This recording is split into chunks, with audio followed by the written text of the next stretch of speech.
దురదృష్టకరమైన సంఘటన, బాధ అనిపించే సంఘటన అది. సికింద్రాబాద్ రైల్వే స్టేషన్ని తగలబెట్టేది. దానికి విద్యార్థుల ముసుగులో విద్యార్థులని దాన్ని వ్యక్తిమై చేసే ఒక నికృష్టమైన సాంప్రదాయ భాగంగా ప్లాన్డ్గా కొంతమంది కేంద్ర ప్రభుత్వ ఆస్తులను టార్గెట్ చేసుకొని దాడి చేయాలని తీవ్రంగా ఖండిస్తున్నాం.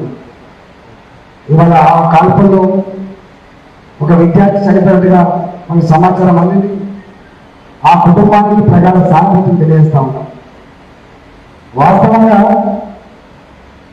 ఆర్మీలో చేరిన విద్యార్థులు అవుతున్నారు, దేశభక్తి కలిగిన వాళ్ళు, త్యాగానికి మారుపేరుగా ఉండేవాళ్ళు, భరతమాతని కంటికి రెప్పలుగా కాపాడుకునేటువంటి కమిట్మెంట్ దేశభక్తి కలిగిన వాళ్ళు ఈ ఆత్మ ధ్వంసం చేస్తారని కానీ వాళ్ళు ఇట్లాంటి చేస్తారని పాల్పడతారని చెప్పి ఎవరు అనుకోరు. కానీ వాళ్ళేమో ఫ్లెక్సీలు పట్టుకొని వాళ్ళు ఒక బ్యానర్ పట్టుకొని సమస్య కోసం వాళ్ళు వస్తే వేరే వాళ్ళు చేరి నూతన గుండె కట్టుకొని కేంద్ర ప్రభుత్వాన్ని అప్రతిష్టపాలు చేసేది దుర్మార్గమైన ప్రయత్నమే ఈ ప్రయత్నంగా మనం భావించాల్సి ఉంది.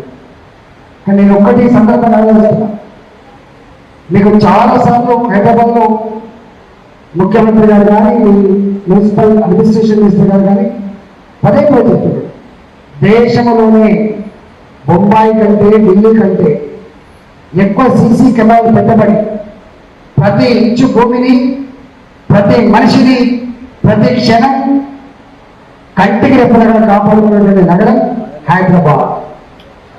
కమాండ్ కంట్రోల్ సెంటర్ పెట్టుకొని దాన్ని మొత్తం వాచ్ చేస్తూ ఉంటాం. ఎక్కడికక్కడ మఫ్టీలో పోలీసులు జరిగిన సంఘటన మీద తక్షణమే స్పందిస్తారని చెప్పినటువంటి ముఖ్యమంత్రి గురించి మీకు తెలుసు.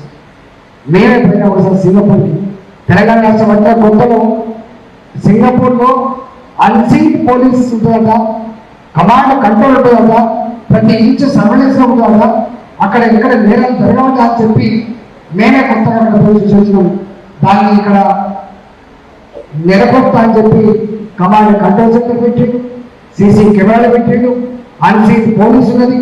ఇంకా చెప్పాలంటే మహిళల మీద అత్యాచారాలు జరగకుండా ఉండాలని చెప్పి షీ పోలీసు కూడా పెట్టిందని చెప్పి ప్రగల్భాలు పడతాం. మరి నేను అడుగుతున్న ముఖ్యమంత్రి గారు, కేంద్ర ప్రభుత్వ ఆస్తులైనా రాష్ట్ర ప్రభుత్వ ఆస్తులైనా ప్రజల ఆస్తుల విషయాన్ని మనం మర్చిపోకూడదు. ఇవాళ కేంద్రం పేరు రాష్ట్ర పేరు కాదు. భారత ప్రజానీకం ఆశీర్వదిస్తే నరేంద్ర మోడీ గారు ప్రధానమంత్రి, రాష్ట్ర ప్రజానీకం ఆశీర్వదిస్తే కేసీఆర్ గారు ముఖ్యమంత్రి. కానీ నరేంద్ర మోడీ గారు ఎప్పుడు కూడా నేను అనే మాట మాట్లాడలేదు, కానీ కేసీఆర్ మాత్రం తెల్ల లేస్తే పడుకుంటే నేను అని మాట్లాడతాను తప్ప మనం మాట మాత్రం మాట్లాడలేదు.